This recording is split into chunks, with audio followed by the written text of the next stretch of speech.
मेरे पैरों के छाले देखकर तेरी आंखों में आंसू आ गए। जरा सोच कर देख कि इतने सालों में मेरा क्या हाल हुआ होगा। जय भीम साथियों, आपका स्वागत है सामाजिक परिवर्तन की पाठशाला के एपिसोड 4 में। और आज हम बात करेंगे उस दुख भरे किस्से की, जिस किस्से को सुनकर आप ये जरूर सोचने पर मजबूर होंगे कि हमारे महापुरुषों ने कितने दर्दनाक संघर्ष किए। साथियों, बात है सन 1980 या 81 के दशक की, जब मान्यवर कांशीराम साहब को अपने एक साथी, अपने एक मिशनरी कार्यकर्ता के घर पंजाब लुधियाना जाना था, जिसका नाम था सतपाल। फिर क्या था, मान्यवर कांशीराम साहब बस पकड़ के लुधियाना के बस अड्डे पहुंच कर उतर गए। फिर मान्यवर कांशीराम साहब ने एक रिक्शे वाले को आवाज दी और कहा कि मुझे फला जगह जाना है। तो रिक्शे वाले ने कहा कि 5 रुपया लगेगा। तो मान्यवर कांशीराम साहब ने जब जेब देखी तो मान्यवर कांशीराम साहब के पास महज 8 आने थे, यानी कि 50 पैसे। जब मान्यवर कांशीराम साहब ने रिक्शे वाले से कहा कि मेरे पास 8 आने यानी 50 पैसे हैं, तो रिक्शे वाले ने साहिब से बात करना भी गवारा नहीं समझा और रिक्शे वाला आगे निकल गया। साथियों, जून की तपती गर्मी थी, ऊपर से धूप की तेज रोशनी पड़ रही थी। लेकिन फिर क्या था, मान्यवर कांशीराम साहब ये सोचने लगे कि अगर मैं यहाँ पर शाम तक का इंतजार करता हूँ, इस धूप के ढलने का इंतजार करता हूँ, तो समय निकल जाएगा। साथियों, 3 किलोमीटर का सफर था। फिर मान्यवर कांशीराम साहब ने उस सफर को पैदल ही तय करने का फैसला कर लिया। साथियों, मान्यवर कांशीराम साहब 1-1.5 किलोमीटर पैदल चले कि उनके पैर में जो चप्पल थी, उसकी एक चप्पल की बद्दी टूट गई। फिर मान्यवर कांशीराम साहब ने उस चप्पल को उठा के उस बद्दी को बहुत जोड़ने का प्रयास किया, लेकिन वो बद्दी इस हालात से टूटी हुई थी कि वो बद्दी दोबारा नहीं जुड़ी। फिर मान्यवर कांशीराम साहब ने एक पैर में चप्पल और एक पैर से नंगे पैर ही चलना जरूरी समझा, क्योंकि साहिब ने कहा कि मुझे जहां पहुंचना है मैं समय पर नहीं पहुंच पाऊंगा। साथियों, मान्यवर कांशीराम साहब थोड़ा और आगे चले। जब तपती धूप थी, जब वो गर्मी सहन नहीं हुई, तो एक और रिक्शे वाले को मान्यवर कांशीराम साहब ने आवाज लगाई और बोला कि मुझे फला जगह जाना है। लेकिन रिक्शे वाले ने फिर वही 8 आना और 50 पैसे देखकर साहिब की बात को सुनना नागवारा समझा। साथियों, मान्यवर कांशीराम साहब ने फिर सतपाल के घर तक का सफर पैदल ही चलने का तय कर लिया। और थोड़ी दूर चलने के बाद मान्यवर कांशीराम साहब के पैर में जो दूसरी चप्पल थी, उसकी बद्दी भी टूट गई।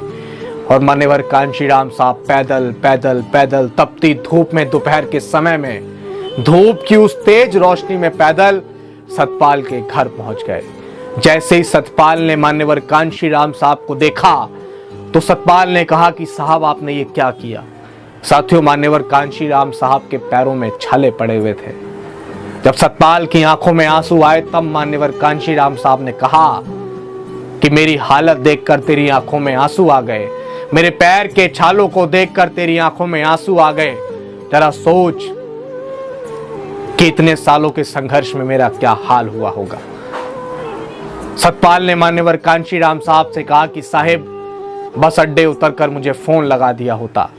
तो मान्यवर कांशीराम साहब ने थोड़ा चिड़चिड़ाहट के साथ बोला कि क्यों, फोन क्या पेड़ पर लटक रहे थे जो मैं उतार कर तुम्हें फोन कर देता? जब मेरे पास रिक्शे में बैठकर तुम्हारे घर तक आने के लिए पैसे नहीं थे, तो मैं फोन कहां से करता? बस इतना ही सुनकर सतपाल चुप हो गए।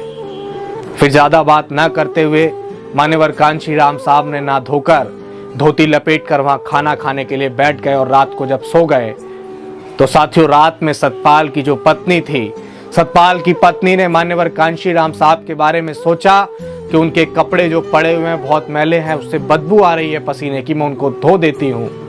तो जैसे ही सतपाल की पत्नी ने मान्यवर कांशीराम साहब के कपड़े उठाए धोने के लिए, तो साथियों, आप ये सोचिए कि वो पीड़ा क्या रही होगी कि सतपाल की पत्नी ने देखा कि मान्यवर कांशीराम साहब का जो पैंट थी, पैंट के नीचे एक लंबा सा जो कच्छा होता है, साथियों, शर्ट जो थी उसमें छेद हुए थे।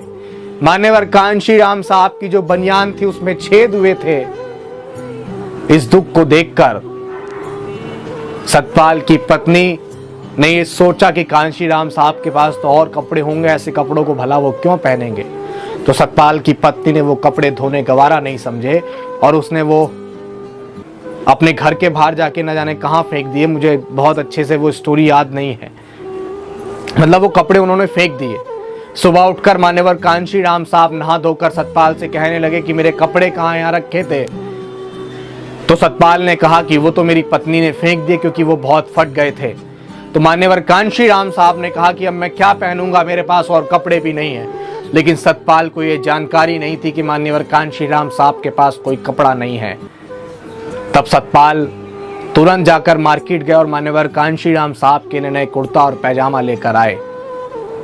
और मान्यवर कांशीराम साहब कैडर के लिए मीटिंग के लिए लुधियाना में सतपाल के साथ चले गए, जहां उन्हें जाना था। फिर साथियों, कैडर लेने के बाद कांशीराम साहब आकर सतपाल के घर 2 दिन रुके। उन्होंने मिशन मूवमेंट इस कारवा को कैसे आगे बनाना है वो तमाम योजनाएं बनाई। और उसके बाद जब वो सतपाल के घर से जाने लगे तो सतपाल की पत्नी ने जो उनके कपड़े धो रही थी, जिन्होंने उनका फटी हुई शर्ट देखी, फटी हुई पैंट देखी, उन्होंने मान्यवर कांशीराम साहब को 2 जोड़ी कुर्ता पैजामा पैक करके दिए। और मान्यवर कांशीराम साहब से कहा कि साहेब, अगर आपने दोबारा फटे हुए कुर्ते पैजामे पहने तो हम आपसे बहुत नाराज होंगे। तब कांशीराम साहब ने पलट के जवाब दिया कि मैं अच्छे कपड़े पहनूं ये मायने नहीं रखता है। डॉक्टर अंबेडकर का मिशन हमारे शोषित, वंचित, हक वंचित समाज को वो सब कुछ मिले जो डॉक्टर बाबा साहेब अंबेडकर चाहते थे, जो उनको कभी नसीब नहीं हुआ, ये मायने रखता है। बस इसी बात को सुनकर सतपाल और सतपाल की बीवी दोनों रोने लगे। और कांशीराम साहब ने कहा कि मेरा जीवन एक संघर्ष है और मैं इसी संघर्ष में इस समाज को हुक्मरान बनाने के लिए घूमता फिरता रहूंगा। आप मेरी चिंता मत करो, और अगर मुझसे गुस्सा हो जाओगे तो मैं समाज में काम कैसे करूंगा। इसीलिए आप सब लोग हंसते रहिए, मुस्कुराते रहिए। और इतना कहकर मान्यवर कांशीराम साहब सतपाल के घर से वापस लौट गए। साथियों, ये था वो दर्दनाक किस्सा जो ये बयां करता है कि मान्यवर कांशीराम साहब ने कितनी दुख, तकलीफ, पीड़ा के साथ फटे हुए कपड़े पहनकर इस सोए हुए हक वंचित समाज को सारे हक दिलाने के लिए कार्य किए। लेकिन आज 21वीं सदी में उनका कारवा बिल्कुल पस्त होने की ओर है। मैं देश के तमाम साथियों से, तमाम बुद्धिजीवियों से, तमाम नेताओं से ये कहूंगा कि आप अपना निजी हित, निजी महत्वाकांक्षाएं छोड़कर, पारिवारिक हित छोड़कर, समाज हित देखते हुए हमारे तमाम महापुरुषों ने जो त्याग किए, जो बलिदान किया, जो संघर्ष किया, जो धूप में नंगे पैर चले, उनके पैरों में जो छाले पड़ गए, इस समाज को, इस हक वंचित समाज को सब कुछ देने के लिए, उनके कारवा को पूरा करने के लिए जोर लगाइए। साथियों, मैं उम्मीद करता हूं कि मेरे द्वारा बताए गए इस विषय को आप समझेंगे और अपने जीवन में उतारने का प्रयास करेंगे और मान्यवर कांशीराम साहब, फूले शाहू अम्बेडकर की विचारधारा को आगे बढ़ाने के लिए पूरी निष्ठा और ईमानदारी से कार्य करेंगे। आपसे फिर मुलाकात होगी एक नए एपिसोड के साथ। जब तक के लिए जय भीम, जय भारत, जय संविधान।